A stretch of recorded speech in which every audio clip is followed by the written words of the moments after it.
With the possible exception of the late great calypso king Harry Belafonte, no musical artist has ever embodied their genre quite like the also late equally great Bob Marley.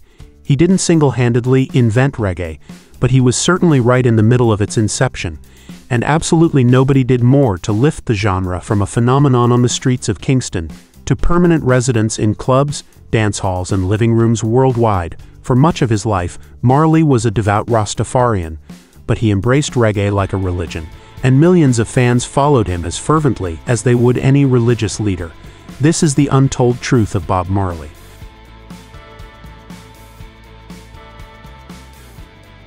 Bob Marley grew up in poverty as a street fighter. Bob Marley grew up in the mountain community of 9 Miles in St. Ann Parish, Jamaica, striking out for Kingston as a young man.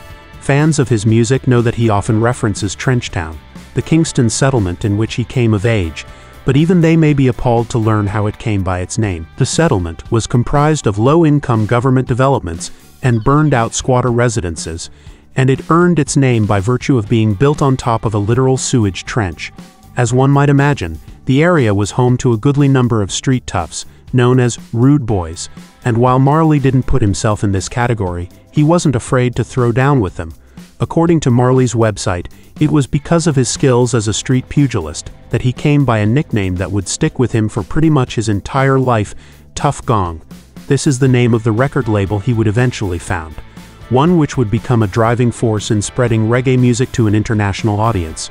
Perhaps the most well-known nod to this time of Marley's life in his music came in his classic 1974 tune No Woman No Cry, in which he sang, "I remember when we used to sit in the government yard in Trenchtown, observing the hypocrites mingle with the good people we meet."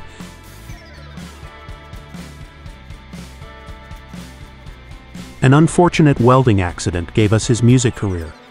Like many Kingston youths, Bob Marley showed an early interest in becoming a part of the local music scene in the early 60s. He was dabbling in writing songs with a childhood friend, Neville Livingston. Marley's mother, Cedella, though, knew this was no certain path out of poverty, and when Marley dropped out of school at the age of 14, she tried to make sure he would have a trade to fall back on. Cedella found Marley an open apprenticeship as a welder, and although he wasn't exactly thrilled about it, Marley accepted. It wasn't long before Marley decided he was not to be a welder. The decision came courtesy of a scalding hot piece of metal that flew into his eye while he was in the shop one day. So painful was the incident that this became Marley's last day as an apprentice welder, and after leaving the shop he resolved to dedicate himself to music. Aside from setting him on the path that would make him a legend, his time as a welder's apprentice yielded one other benefit: a friendship with a fellow welder by the name of Peter Tosh, who also harbored musical ambitions and who would prove to be a capable songwriter in his own right. Tosh, Marley, and Livingston, who would soon become known as Bunny Wailer, promptly formed their own vocal group, but they would need a bit of guidance before they were ready for the world. Bob Marley was tutored by the godfather of reggae. In the early 60s, Kingston's music scene was a bubbling melting pot of influences, and there was no more prominent figure in that scene than Joe Higgs, who was part of a singing duo with fellow Trenchtown resident Delroy Wilson. A singer, songwriter, and guitarist, Higgs sang in a gutsy, straightforward style unlike many of his peers, also unlike them. He took a great interest in cultivating the talents of the many budding musicians who were jostling for space in Kingston's clubs and dance halls. Higgs was known to tutor pretty much anyone who showed up on his doorstep in the basics of singing and songwriting for free, and Bob Marley, Peter Tosh, and Bunny Wailer were by far his most successful students.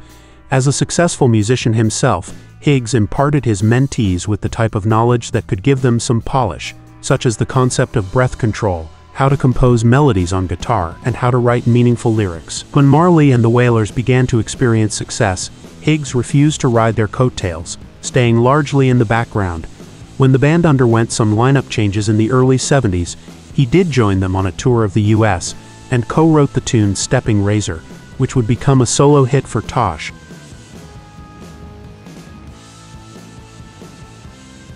Bob Marley was cheated by his first producer, Chinese-Jamaican businessman Leslie Kong, who owned a restaurant and record store called Beverly's in Kingston in the early 60s, fell into being a record producer quite by chance.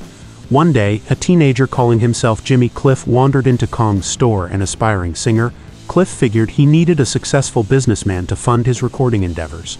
Kong was impressed, and just like that a partnership was born, and Cliff's recording career, which bore immediate fruit in the form of hit singles like Hurricane Hattie and Miss Jamaica, was off to the races.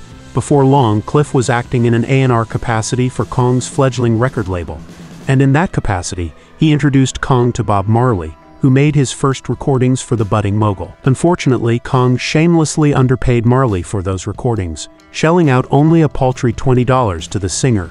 Nevertheless, the Wailers continued to record several tunes for Kong, as his shady business practices were pretty much par for the course in Jamaica at the time. In 1970, Kong made a business decision which, if you hold certain rather esoteric beliefs, may have cost him his life. Without the band's permission, he announced his intention to issue a compilation Best of the Wailers, that year drawing the extreme ire of Bunny Wiley, who according to legend placed a death curse on Kong if he were to follow through. He did, and just a year after the album's release, Kong died of a heart attack at just 37 years old.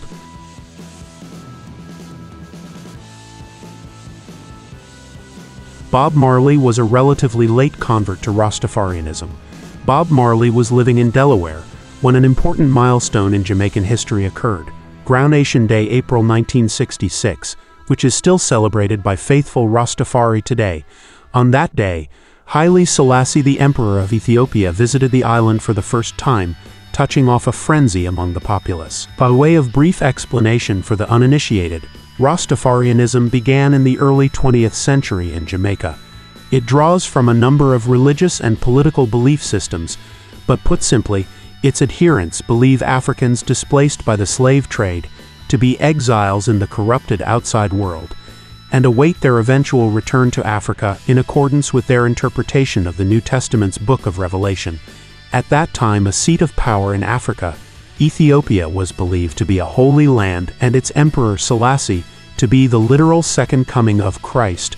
It was Selassie's visit to Jamaica that prompted Marley to begin examining his spirituality, eventually becoming a convert to Rastafarianism.